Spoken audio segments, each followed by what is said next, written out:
Mtu atakwambia tetema kila siku. Ungewaambia basi mashuleni huko waache kuimba wimbo wa taifa, tutafute hata singeli moja.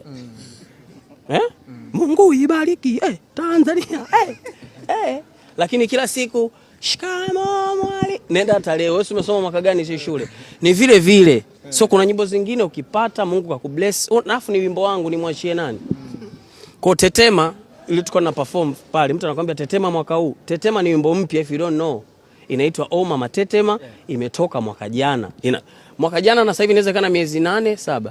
Na iko na milioni 100 na wanazichanganya sasa. Iko na milioni 100 na. Kwa hiyo what I'm telling you ni kwamba tunachokifanya tufanye tu kwa ajili yetu, tunafanya kwa ajili ya taifa na generation inayokuja.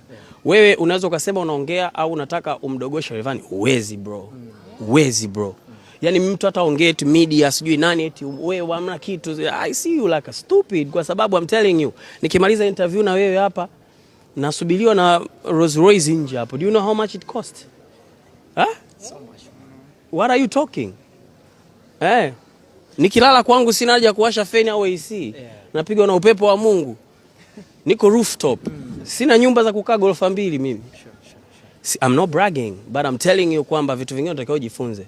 I'm not ready to wait kwa watu ku appreciate au vipi. I'm doing my own things. Lakini kwa wale wote ambao nimeona comments zao, watu wa kwenye industry, mashabiki wengine wanao appreciate, na washukuru sana kwa sababu inakupa moyo, inakupa nguvu ya kuendelea kumove na kuendelea kupush na kuendelea kusonga mbele.